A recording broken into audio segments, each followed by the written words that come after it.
আসসালামু আলাইকুম।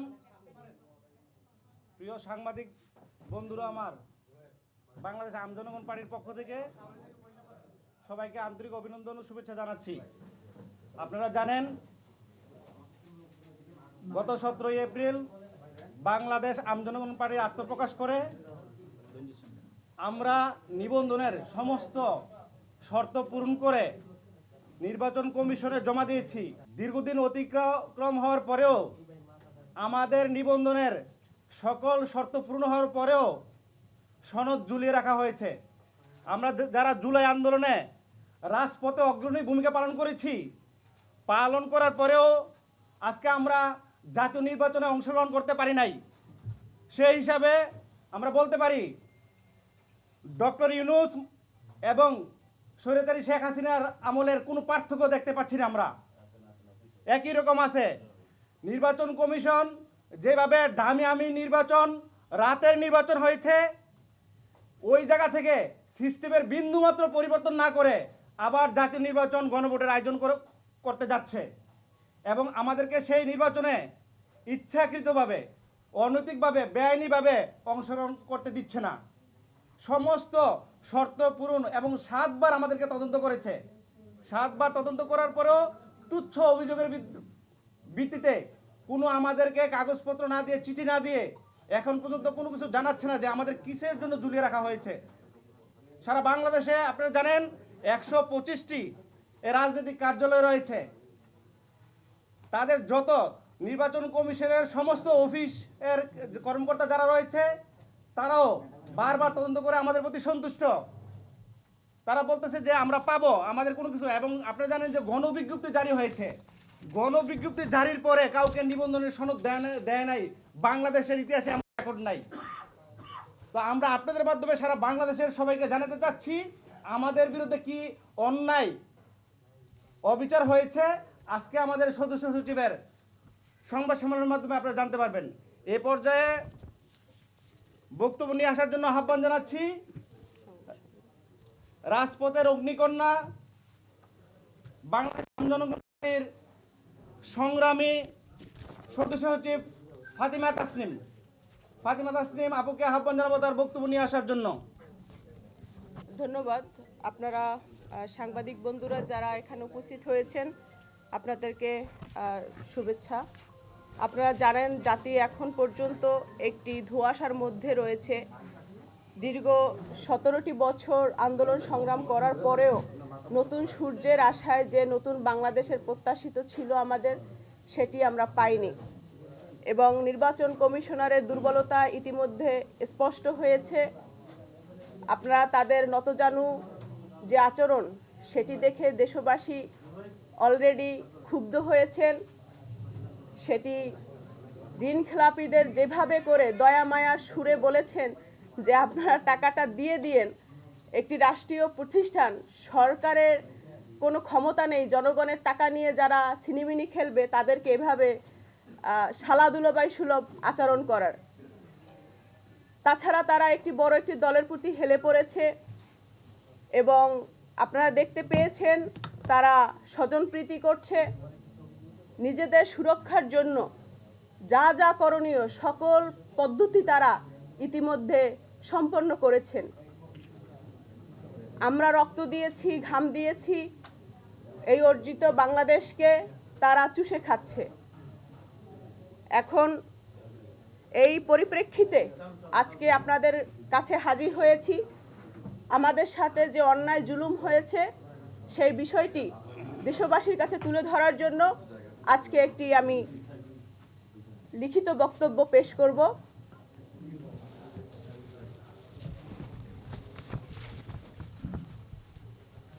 বিসমিল্লাহির রহমানির রহিম। প্রিয় সাংবাদিকবৃন্দ, আসসালামু আলাইকুম। বাংলাদেশ আম জনগণ পার্টির পক্ষ থেকে আপনাদেরকে জানাচ্ছি শুভেচ্ছা ও অভিনন্দন। সংবাদ মাধ্যম ও সাংবাদিকরা এই সমাজের দর্পণ। অসহায়, নিপীড়িত ও অধিকার বঞ্চিত মানুষের একমাত্র নির্ভরতার জায়গা আপনারা সাংবাদিকরা।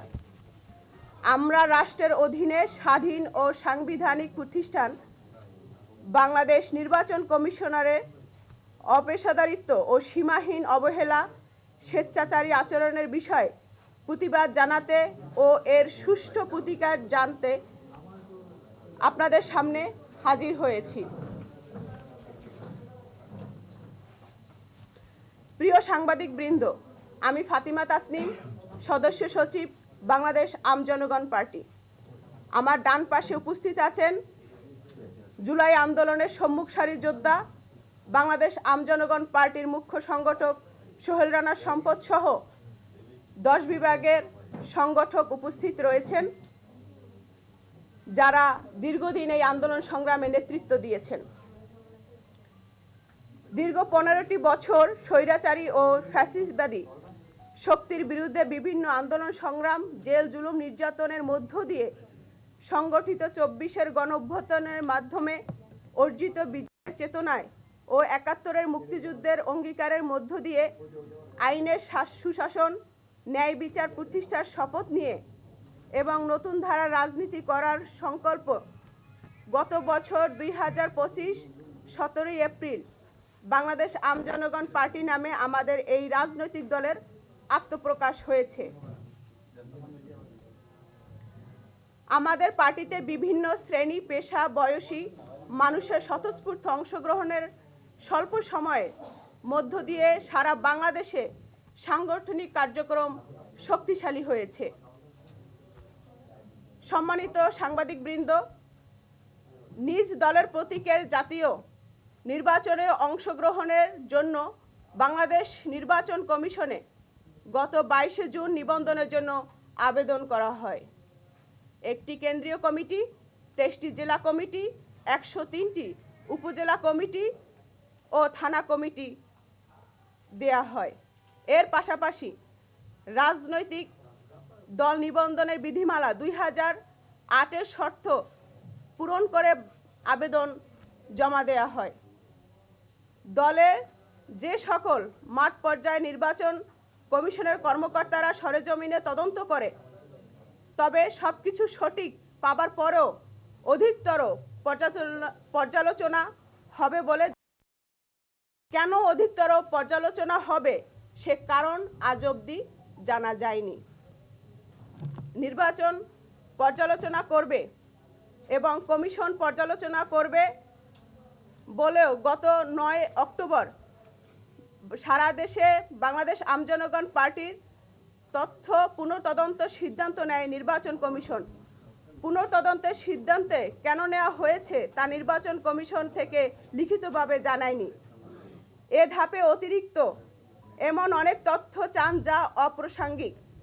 দলের সদস্যদের যোগদানের প্রত্যয়নপত্র, অফিস ভবনের মালিকের এনআইডি কার্ড, জমির দলিলের পর্চা চাওয়া হয়েছে, এমনকি তাদের ইনকাম ট্যাক্সের যে কর প্রদানের যে তথ্য সে জিনিসও তারা চেয়েছেন। এতে চরম হয়রানির মধ্যে এবং নিপীড়িতের মধ্যে নেতাকর্মীরা পড়েছে। অথচ এই বিধান নতুন নির্বাচন, এই নতুন নিবন্ধিত দলের তদন্তের সময় কার্যকর করেনি নির্বাচন কমিশন। পুনঃতদন্তের শেষে বাংলাদেশ আমজনগণ পার্টি 3টি নতুন রাজনৈতিক দলের নিবন্ধন দিতে গিয়ে গত 4 নভেম্বর গণবিজ্ঞপ্তি জারি করেন ইসি। প্রিয় সাংবাদিকবৃন্দ, গত 8ই নভেম্বর নির্বাচন কমিশনে গণবিজ্ঞপ্তি জারি হওয়া 3টি নতুন রাজনৈতিক দলের মধ্যে 2টি রাজনৈতিক দলকে চূড়ান্ত নিবন্ধন দেয়া হয়। নির্বাচন কমিশনের সিনিয়র সচিব জনাব আক্তার আহমেদ সে সময় জানায়, বাংলাদেশ আমজনগণ পার্টির বিষয়ে কিছু আপত্তি আসায় শুনানি করে সিদ্ধান্ত জানানো হবে। তবে সেই শুনানি কবে হবে তা এখনো জানায়নি নির্বাচন কমিশন। রাজনৈতিক দল নিবন্ধন বিধিমালা 2008-এ স্পষ্ট উল্লেখ আছে, অভিযোগকারী এবং যার বিরুদ্ধে অভিযোগ উভয়কে 2 পক্ষকে উপস্থিত রেখে শুনানি করতে হবে। 84 দিন পেরিয়ে গেলেও তা করেনি নির্বাচন কমিশন। কিন্তু আইন বিধির বাইরে গিয়ে গত 1 ডিসেম্বর নির্বাচন কমিশন স্বরাষ্ট্র মন্ত্রণালয়ে চিঠি দেয়। বাংলাদেশ আমজনগণ পার্টির কার্যালয় কমিটি ও সদস্যদের তথ্য যাচাই করার জন্য। 2টি গোয়েন্দা সংস্থা সারা দেশে তথ্য যাচাইয়ের কাজ করেছে। কোনো রাজনৈতিক দলের বিষয়ে গণবিজ্ঞপ্তি জারি হওয়ার পরেও গোয়েন্দা সংস্থা দিয়ে এইভাবে যাচাইয়ের নজির নেই বাংলাদেশে। ফ্যাসিস্ট স্বৈরাচার আওয়ামী লীগ সরকার কোনো নতুন রাজনৈতিক দলকে নিবন্ধন দিতে না চাইলে এ কাজ করত গণবিজ্ঞপ্তি জারির পরে। সেই গণবিজ্ঞপ্তি জারির আগে সেই একই কাজ গণ অভ্যুত্থানের পরবর্তী সময়ে হবে, এটা অপ্রত্যাশিত ও অগ্রহণযোগ্য। আমাদের জানামতে গত 24 ডিসেম্বর স্বরাষ্ট্র মন্ত্রণালয় থেকে প্রতিবেদন দেওয়া হয়েছে নির্বাচন কমিশনে, কিন্তু নির্বাচন কমিশনার 12 জানুয়ারি তারিখে আমাদের কাছে ব্যাখ্যা জানতে চায়। সে অনুযায়ী আমরা 18 জানুয়ারি ব্যাখ্যা পত্রের মাধ্যমে জানিয়েছি। দীর্ঘ 9 দিন পেরিয়ে গেলেও কোনো সিদ্ধান্ত জানায়নি নির্বাচন কমিশন। আমাদের নির্বাচন অংশ থেকে দূরে সরিয়ে দল ও নিবন্ধনের মতো গুরুত্বপূর্ণ কার্যক্রমে পেন্ডিং রেখে নির্বাচন কমিশন প্রমাণ দিচ্ছে তারা অংশগ্রহণমূলক নির্বাচন করতে চায় না। অতীতে জালিমের ভূমিকা থেকে সরে আসতে পারেনি নির্বাচন কমিশন।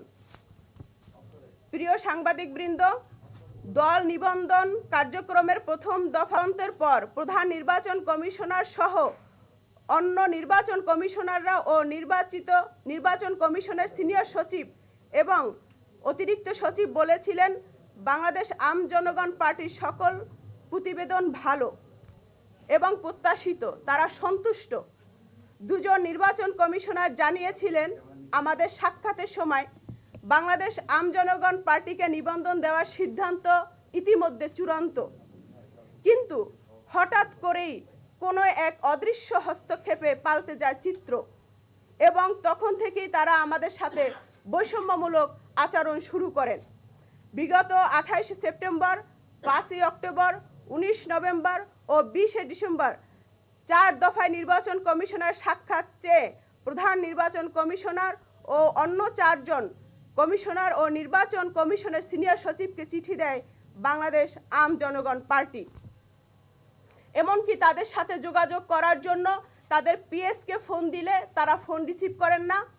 তাদের কাছে আমরা সাক্ষাতের সময় চাইলে তারা বলে তারা অখ্যাত পার্টিকে নিবন্ধন দেওয়ার জন্য ব্যতিব্যস্ত এবং তারা বন্ধের দিনও অফিস খোলা রেখে বিভিন্ন পর্যায়ে মানুষকে সন্তুষ্ট করার জন্য, বড় দলগুলোকে সন্তুষ্ট করার জন্য তারা তৃপ্তির ঢেকুর তুলছে এসি রুমের মধ্যে বসে। এছাড়া নিবন্ধনের চূড়ান্ত সনদ চেয়ে গত 27 নভেম্বর, 18 ও 24 ডিসেম্বর 3 দফায় সিনিয়র সচিব জনাব আক্তার আহমেদ এবং প্রধান নির্বাচন কমিশনার জনাব এম নাসির উদ্দিনকে চিঠি দেওয়া হয়, কিন্তু চূড়ান্ত সনদ প্রদান বিষয়ে আজ অবধি কোনো ধরনের সুস্পষ্ট সিদ্ধান্ত আমরা জানতে পারিনি। এমতো অবস্থায় আমি পার্টির সদস্য সচিব হিসেবে তাদেরকে ফোন দিয়েছি। প্রধান নির্বাচন কমিশনার সচিব আক্তার সাহেবকে ফোন দেওয়ার ফলে তাকে আমি প্রশ্ন করি যে আপনারা কেন আমাদের নির্বাচন থেকে বঞ্চিত করেছেন? 3.5 কোটি প্লাস সমর্থকের ভাগ্য নিয়ে সিনিমিনি খেলেছেন, এর দায় আপনাদেরকে নিতে হবে। তখন তিনি নতজানু কণ্ঠে উত্তর দেন যে আপনি যেটা বলবেন সেটা আমি মেনে নিতে বাধ্য। এতে ধারা স্পষ্ট হয় যে কোনো অদৃশ্য শক্তির প্রভাবে নির্বাচন কমিশন নীরব ভূমিকা পালন করছে। আমরা আইনের প্রতি শ্রদ্ধাশীল থাকায় নির্বাচন কমিশন আমাদের হয়তো দুর্বল ভেবেছে। গত 14 ডিসেম্বর নিবন্ধনের জটিলতা কাটাতে আমরা স্বরাষ্ট্র সচিব, স্বরাষ্ট্র উপদেষ্টা এবং মাননীয় প্রধান উপদেষ্টার কাছে চিঠি দিয়ে বিষয়টি অবগতি করেছি। বাংলাদেশ আম জনগণ পার্টি সারা দেশে 127টি কার্যালয় সক্রিয় রেখে দলের কার্যক্রম পরিচালনা করেছে। দলটি প্রায় 25,000 প্লাস তালিকাভুক্ত সদস্য রয়েছে।